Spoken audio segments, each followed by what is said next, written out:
Welcome everybody to the Langley Adams Library. Most of you know me, I'm Sue Nakanishi, and I really am thrilled that all of you came. I am very excited about our guest tonight, MarcKantrowitz. He was a lawyer and a judge, and he teaches right now at Northeastern, and he will tell you a little more about himself. I think we're in for an exciting evening, so sit back and enjoy. And I hope everyone got a little slip, my little plugs for our upcoming events. I'll make sure you get one. The only one, I did not put our October 21st, this Friday, the Magic Lanterns, which is going to be at Pentucket Middle School. And when we're all done, if you have any questions, I will have a time for questions and answers. I want to put a little plug. He has brought in copies of our book, if anybody's interested. And so, without further ado, I'm going to turn it over to Mark. Well, thank you very much. It is wonderful to be here and to show you how stupid I truly am. I had never heard of your town. To show you how dumb I am. And it's such a beautiful town. My wife and I drove up from Canton, where we live, a beautiful drive. We drove around the town. What a beautiful place. Obviously, every restaurant is closed on Monday, though, so that was closed. So, yeah, both of them. So, we did find something up. But what an absolutely beautiful, beautiful, So where's Canton? Yes, you've never heard of Canton. That's true. So, Canton is about 20 miles south of Boston, and it's and like this lovely town, it's also a lovely town. The book is about I write a column, Law and History for Lawyers Weekly. It's published in various lawyers' weeklies around the nation, and it's about once famous, now totally forgotten or essentially forgotten cases in our history. And people very often will answer when I say, what's the case, the trial of the century? So what's a trial of the century? Yeah, OJ. OJ, everybody says that. This is, I think, my 30th or 31st lecture on my book. And whenever I ask that question, people inevitably say, OJ Simpson. And my response to that is the OJ Simpson case will be totally forgotten 100 years from now. Easy for me to say because no one will be around. You're not going to come up and say, hey, you were wrong. O.J. Simpson. So, but it will be totally forgotten. And how do I know that? The reason I know that is taking a look at history. Fatty Arbuckle. Fatty Arbuckle was, and some people Fatty Arbuckle. I'm going to ask you about Fatty Arbuckle. Fatty Arbuckle was the premier comedian and actor in America 100 or so years ago. Number one. Who's the number one actor today? Who's the number one? Who's your favorite comedian? Who's your favorite comedian? You have no. I guess I don't. Ray Romano. On the spot. What is that? Ray Romano. Ray Romano, very good. He's very good. A lot of people like Will Ferrell, and there's all sorts of comedians and actors. But imagine, if you will, if you woke up tomorrow morning and the headline was, name of actor Will Ferrell, for instance. Well, let me give you a better one. Brad is accused of murdering Angie.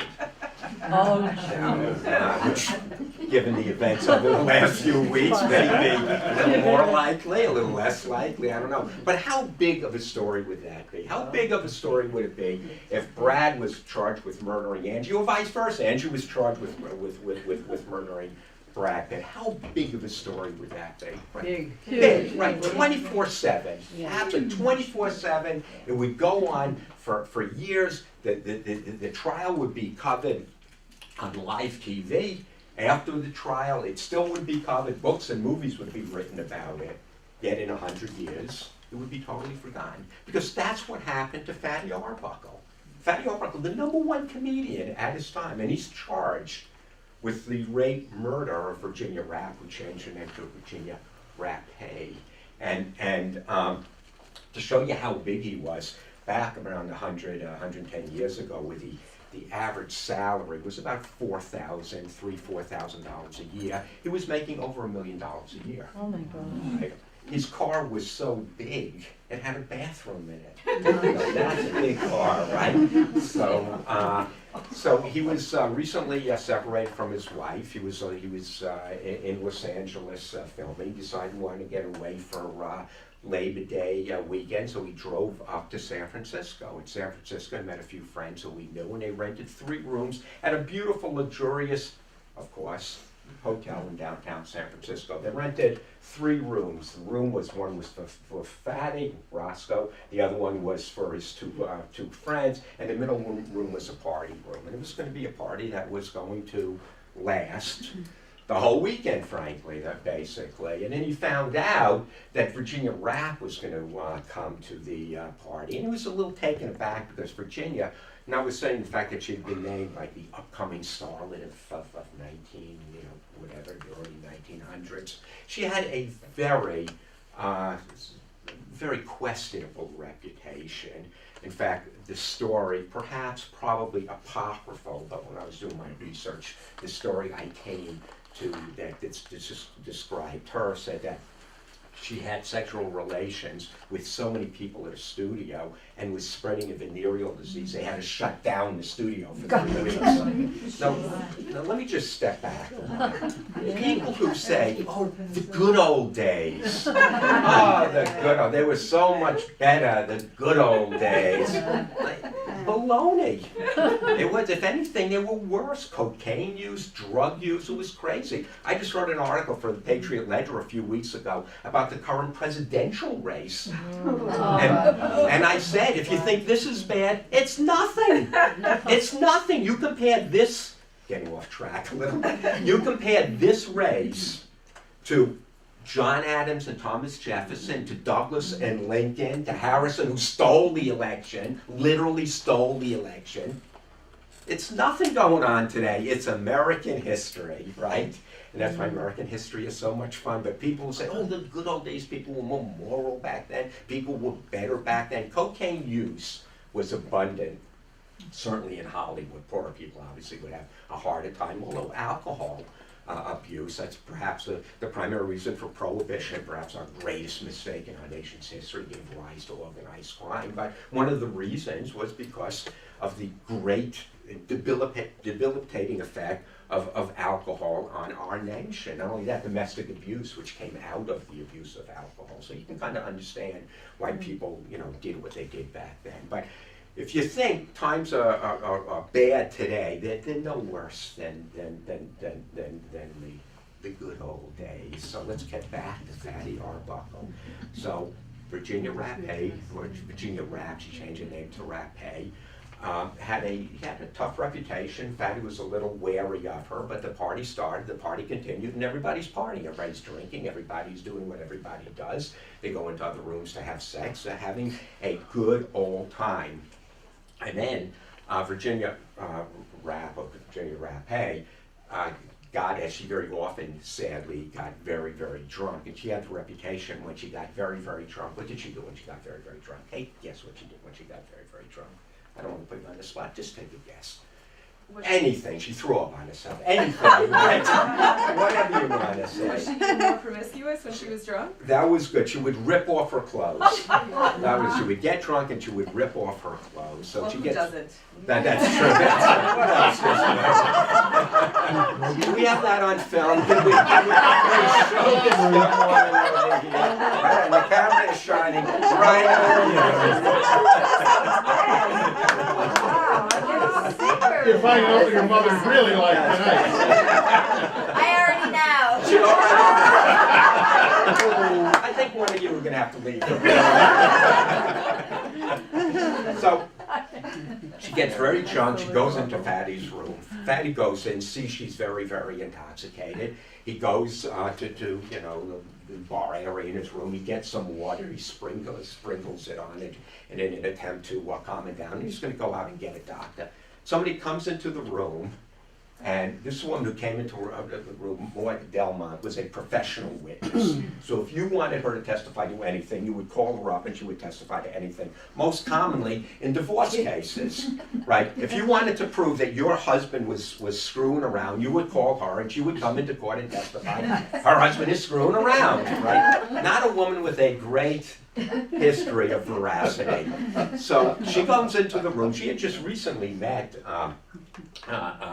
Virginia. She walked into the room, and the following very fateful words were uttered, which would come to destroy Fatty Arbuckle's career. She says, "Morty, look what he did to me. Fatty did this to me, or Roscoe did this to me." And she got sicker and sicker. A doctor was summoned. She came to get treated. Roscoe never gave it any second thought. He didn't do anything, wasn't concerned about anything. She gets sicker and sicker, and several days later, she dies. And before you know it, he's charged with her rape and murder. And the newspapers, once again, people think newspapers are bad today. Back then, they would just make it up. In fact, of the Fatty Arbuckle, a few people said they heard of Fatty Arbuckle. What is it that you remember about Fatty Arbuckle? Because let me preface, before you say, what the thing people remember about Fatty Arbuckle is the thing that was made up. And it's the thing, the myth became fact over shortly after time. Like, what's the thing you remember about Fatty? He was big and fat. He was big and fat. That was good. There you go, his name, Fatty, very right. So, but about the murder, do you remember anything about the murder? No. About the murder, it was reported that she died either due to his great girth on top of her, or, more likely, and this is rather scandalous and disgusting, that he inserted a champagne bottle into her, and it ruptured her innards, and she died of that. And that's how it was reported. The press reported that, totally made up. Totally made up.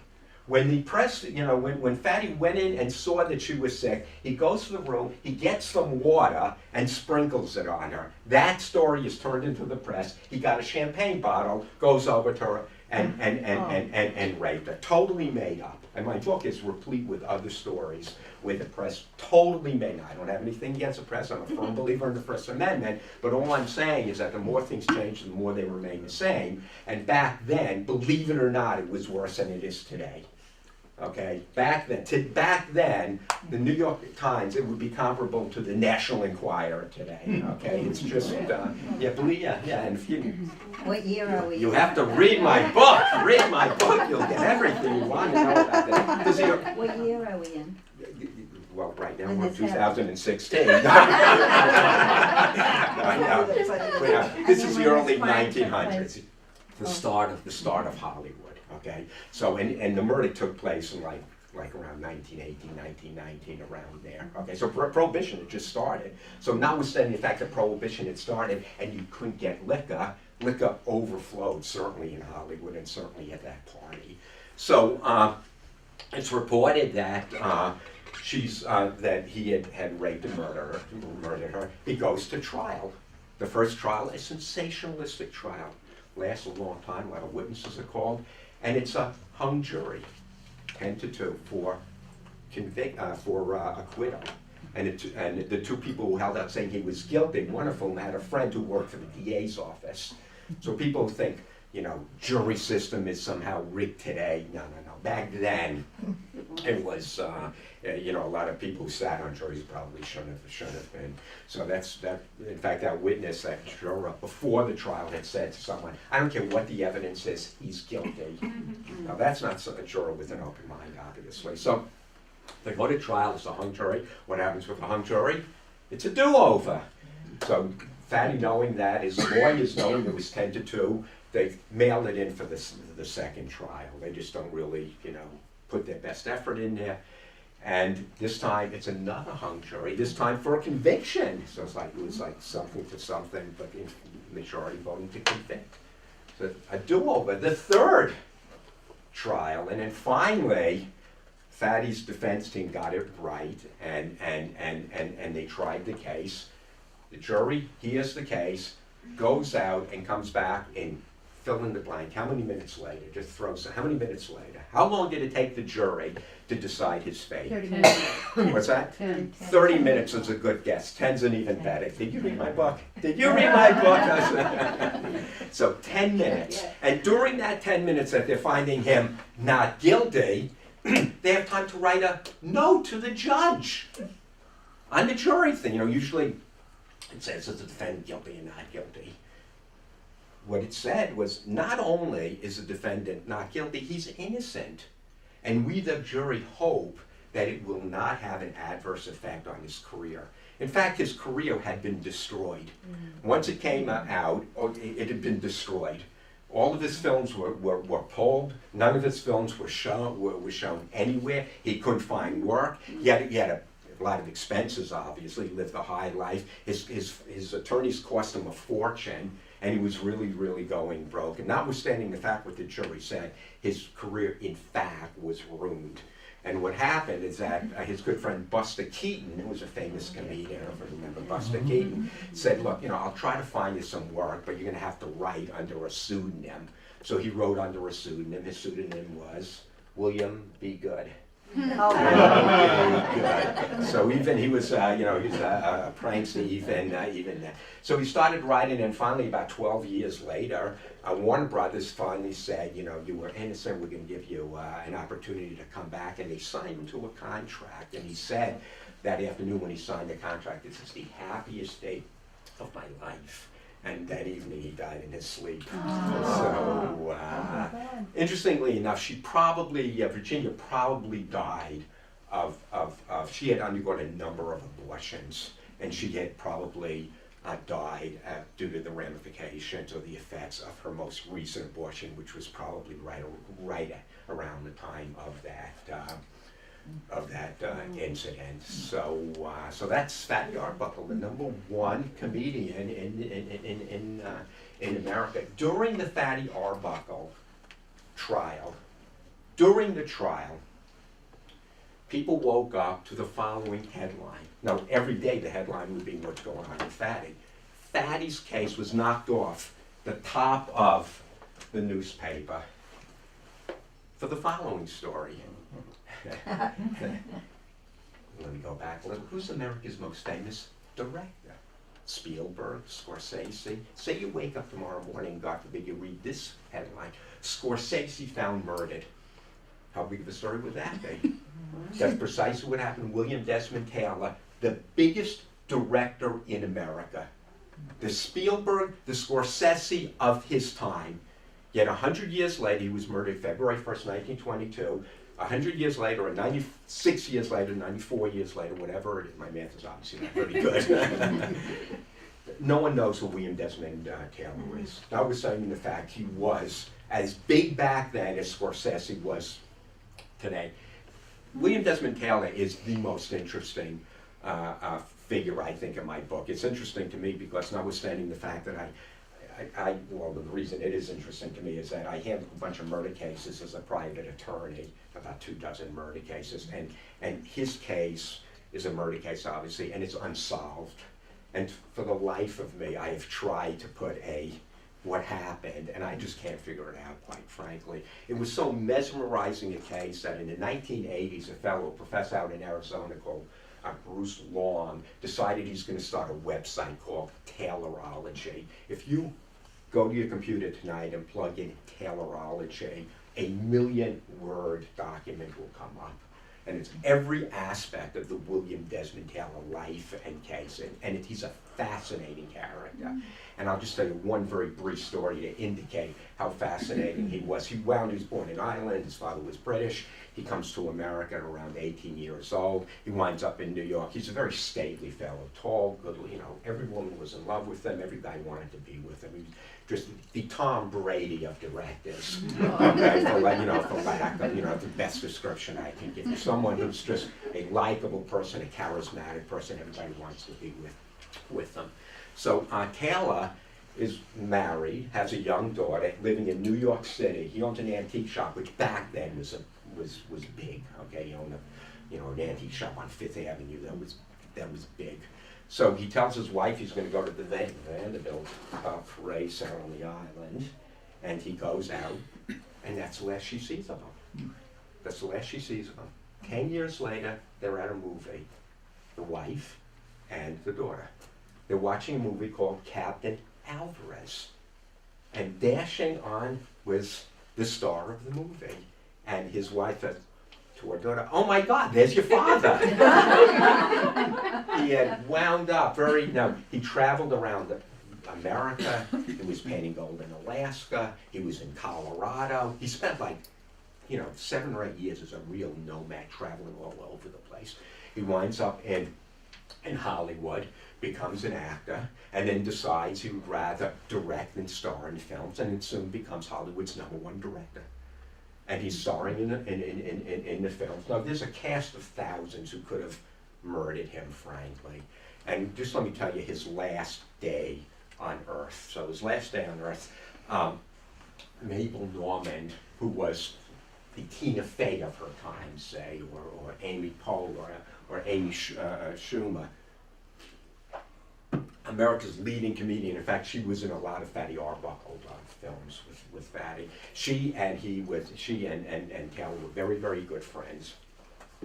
And he told her, "Come to my house. I got a couple of books for you." He was a very, educated guy. And he gives her a couple of books. She goes to the house. He gives her a couple of books. He has a manservant, Henry Peavy, who was African American and had to leave early because they had laws forbidding minorities being. This is in Hollywood. Minorities had to be off the street by a certain time. So he served cocktails, and then he leaves about 7:30 or so.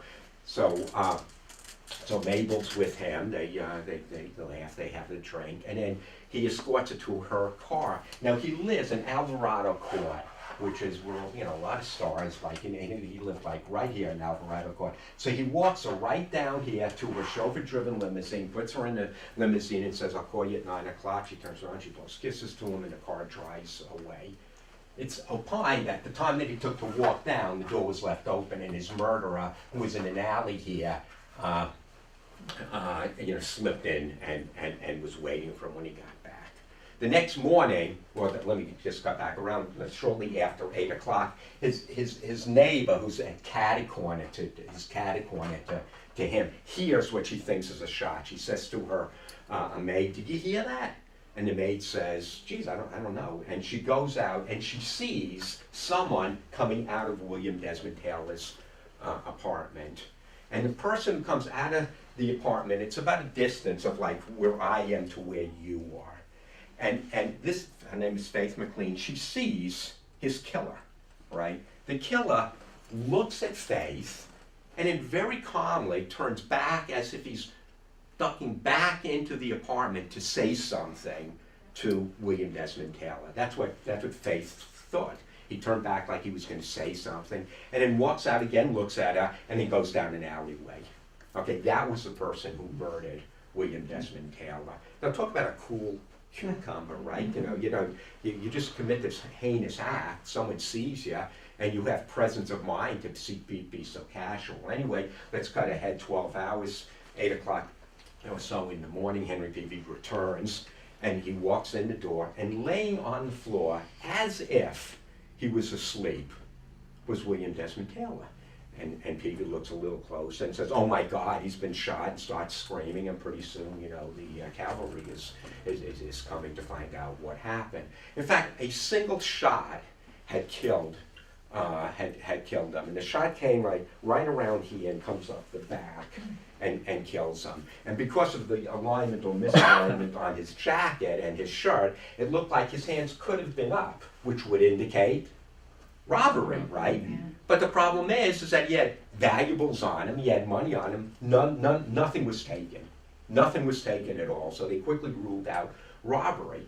They figured he might have been at his desk, sitting at his desk working on his taxes. His tax forms were there. He had met with spoke with his accountant earlier that day. There was no question he was working on his taxes. So he could have been working on his taxes, hunched over, and his jacket would rise up a lot. Or what I think is the most likely scenario is that he was in the embrace of a woman, and she takes a gun out and fires one shot. Right? That to me makes the most sense. I have no idea. 4 books have been written. In fact, the most recent book is just right outside by Man. 4 different books have been written about the murder with 4 different conclusions as to who committed it. So it's a great whodunit, and the sad thing is we will never know who done it. And all I can say is that there's a cast of thousands. And to make it even more sordid, Mary Miles Minter, who was an outstanding young actress at the time, being groomed to be the next great actress. She was a young woman. She was only like 18 or 19. She was in love with Taylor. He was 50. He really had put him, he had this, I'm too old for you type of thing. But she was in love with him. She had the stage mother from hell, Charlotte Shelby, who might have been involved in the murder, as evidenced by the following little tidbit.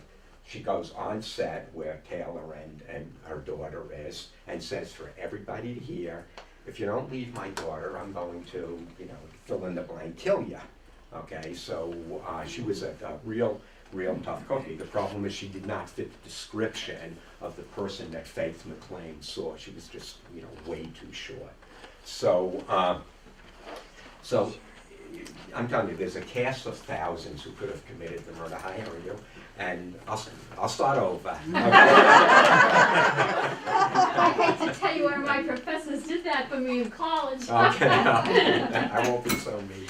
So William Desmond Taylor, I think it's the best story in the book for the simple reason that it's an unsolved crime, and you just don't know who did it.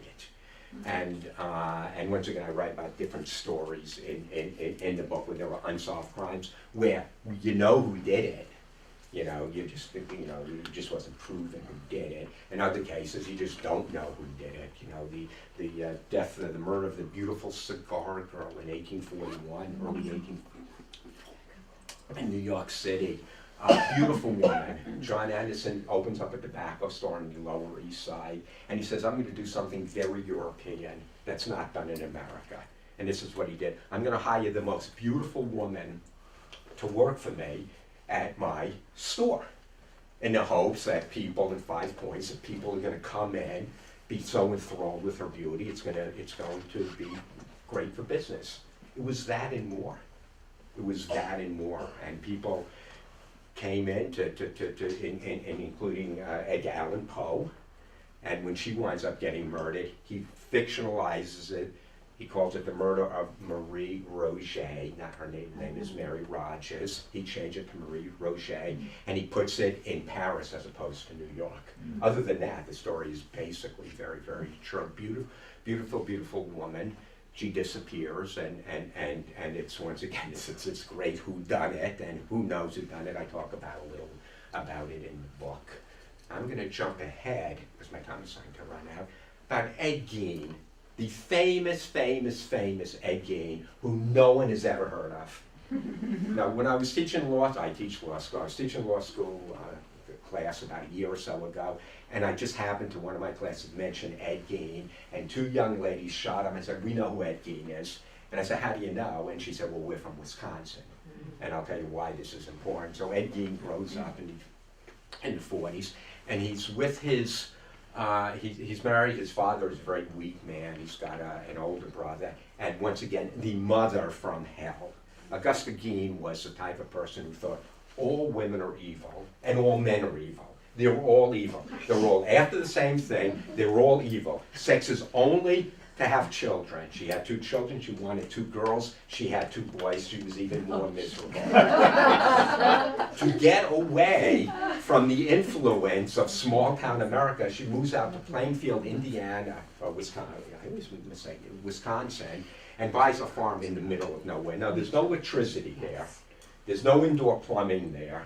It's just, a big, ramshackle type of place. Augusta eventually dies, and Ed is left to himself. Now, Ed was the village idiot. He had a weak left eye. He was bullied. People made fun of him. But he was one of those likable guy. Ed, can you come and give me a hand on my farm? Sure. Can you help me do this? Sure. Can you help me fix a tractor? Sure. So although he was a village idiot, he was kind of like the likable village idiot. So now Plainfield is just a nondescript, nothing type of town in the middle of nowhere. There's a little bar that's kind of built like this with gray. Mary Hogan runs it. So someone goes into Mary Hogan's little ramshackle bar, and I think it was 54, and oh my God, not only is Mary not there, but there's a trail of blood where her body obviously had been dragged. Now she weighed over 200 pounds, so it was kind of hard to drag her body.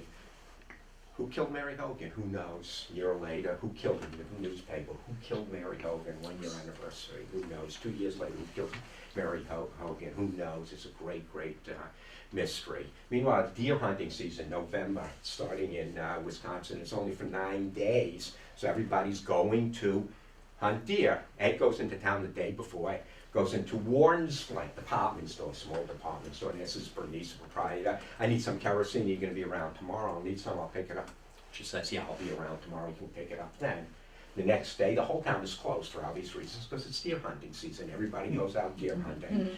They come back that night, someone asks Mrs. Warren's son, geez, how come your mother's store is closed today?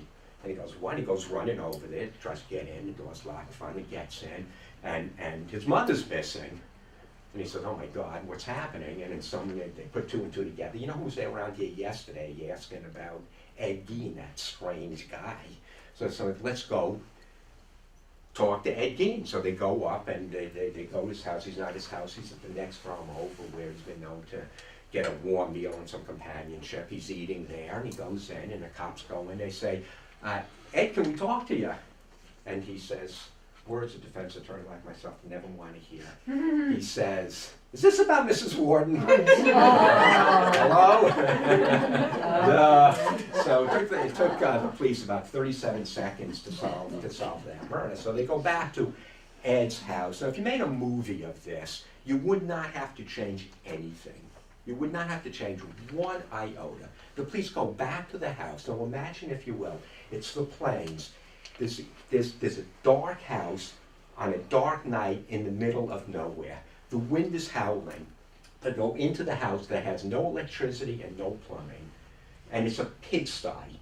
Ed was one of those guys who never threw out anything, threw garbage all over the place. You ever see the TV show Hoarders? That's what it was Hoarders. So two cops go in there with a flashlight, and they're jumping over crap and garbage and everything. And one of them is looking around and brushes against something, which gives way a little. So the cop looks over his shoulder and says, oh my God, it's a deer. It's hanging by his hind legs. It's been gutted. Needless to say, we have now found Mrs. Wharton. Okay, and the police officer seeing that goes screaming out and throws up, and pretty soon the police come and they go in. They go into Ed's bedroom and his bedpost, the head of Mary Hogan and the head of Mrs. Warden. And that was just the tip of the iceberg. He had boxes full of female parts. He had waste paper baskets made of human skin. He had, the thing that pulls this down made of something. I won't tell you what. He had this made. Read my book if you want. It was truly, truly, truly disgusting. The interesting thing about this became the #1 story in America. It was in Life magazine. I have the Life magazine. It's about a 10 to 12 page spread in Life magazine. And it really scandalized America because people just were not used to that. So a local novelist, a local writer said, I'm going to write a story about this, but I'm going to fictionalize it. So I'm going to change Ed Gein's name, which I call him.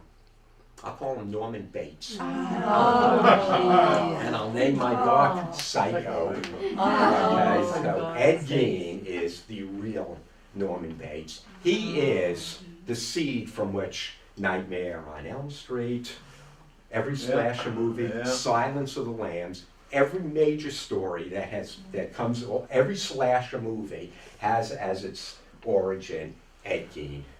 So once again, the biggest story in America in the 50s, and now it's just totally forgotten.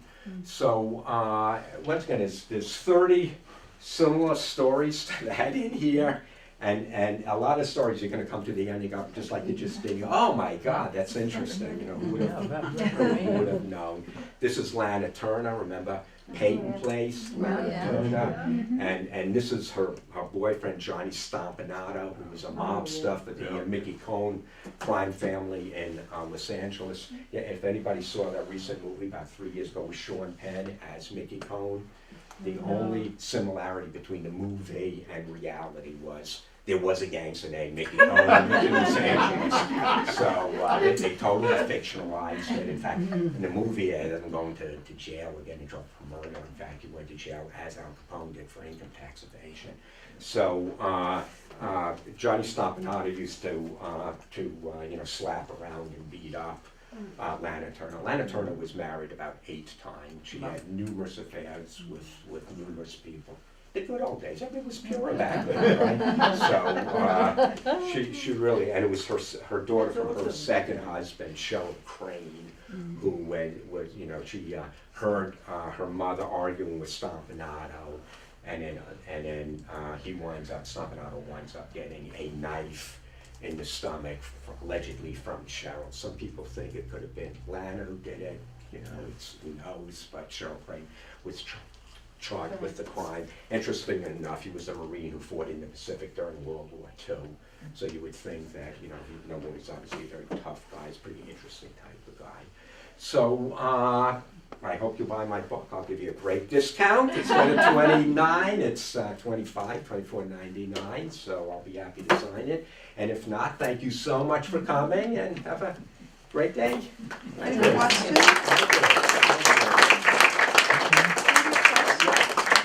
Do we need questions? Like Any questions? the Shepherd case? Because What's Can that? you talk about the Shepherd case a little bit? The what case? The Shepherd case in Cleveland? Oh, yes. Sam Sam it was Shepherd. funny because I was a judge on August 16th. I came to work downtown Boston, John Adams Courthouse, downtown Boston, and I worked. 5 days later, I'm in Athens, Ohio, at my alma mater, Ohio University, as a visiting professor.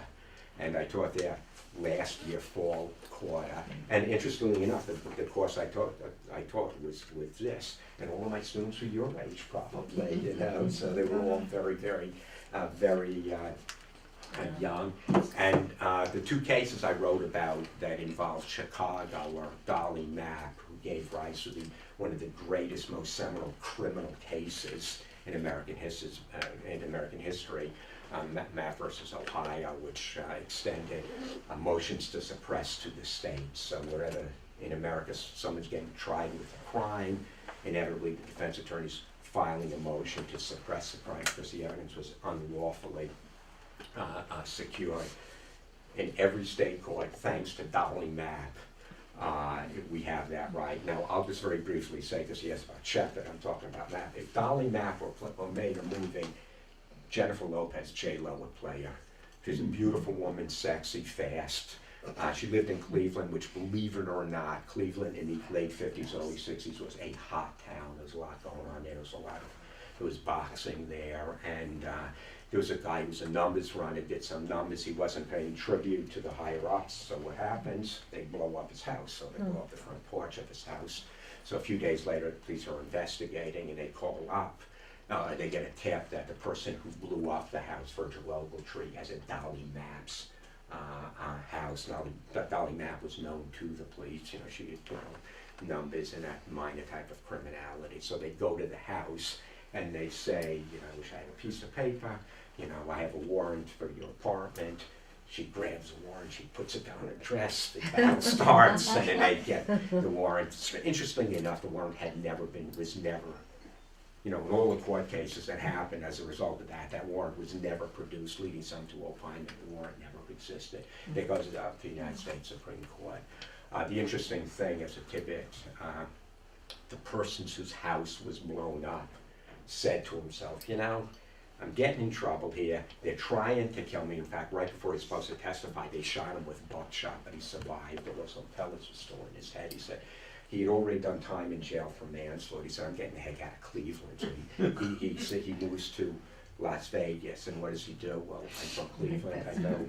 I know boxing. He becomes a boxing promoter. His name, Don King. I knew you were gonna say You know, the that. boxing promoter Don King, so, you know, that's, a footnote of history. Sam Shepard is Richard Kimball, the fugitive, yeah. you know, and he's charged with with murdering his wife. It's a great story. In fact, one of my students in Ohio, when I'm talking about that case, raised her hand and said, the Shepard family vacation house is next door to my girlfriend's, so, it was interesting. So he was charged with the murder of his wife. It goes to trial. He's found guilty. It's a great case of, did he do it, did he not do it? Personally, regardless of whether he did it or not, it is certainly, did he do it beyond a reasonable doubt? I don't think he did. So anyway, that's definitely Bailey's one of his first famous cases, and they get a retrial because of pre-trial publicity, because the newspapers were saying, why isn't he in jail? He clearly did it. The newspapers would cover the trial, and there would be evidence that would be excluded, and then that night, the newspapers would report and the television would report on the excluded evidence, which the jurors obviously saw.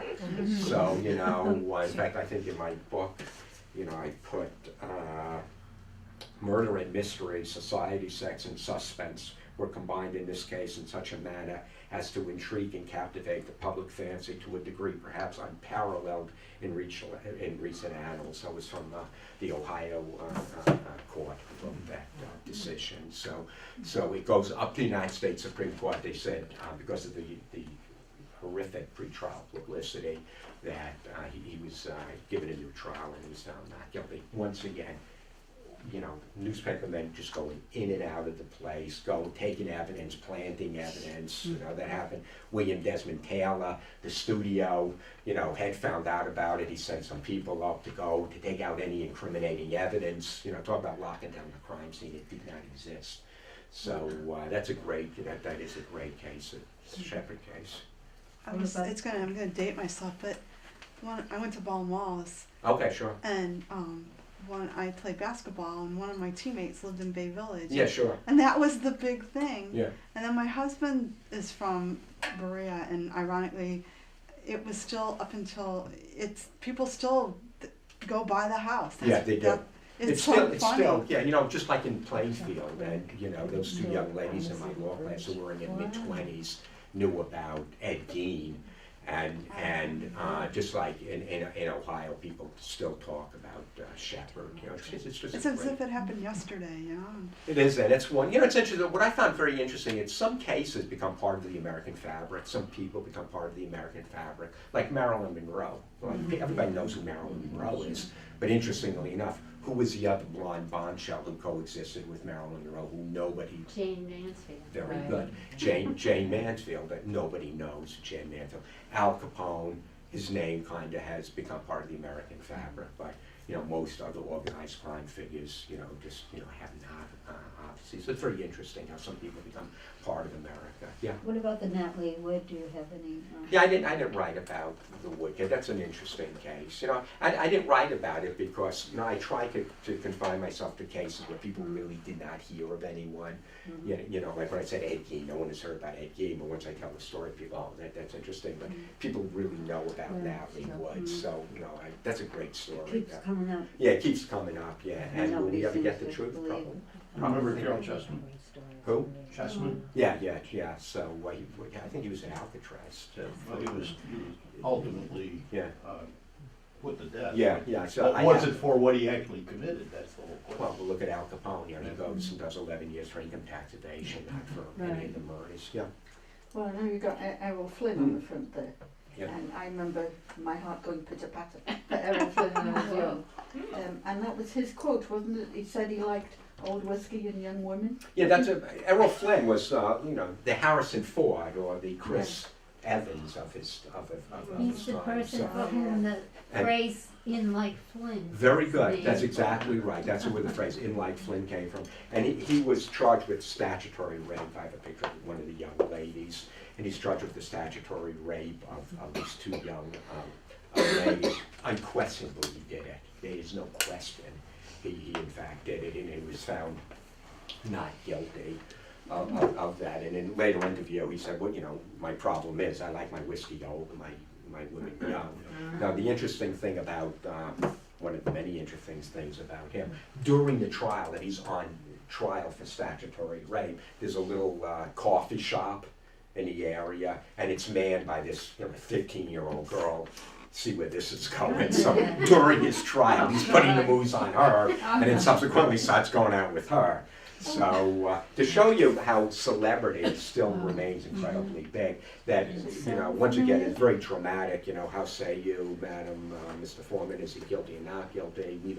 The jury find Mr. Flynn not guilty. Everybody jumps up. The flash cubes are going off. Everybody was it was just a real tizzy, and then the judge tells the jury, as judges are wont to do.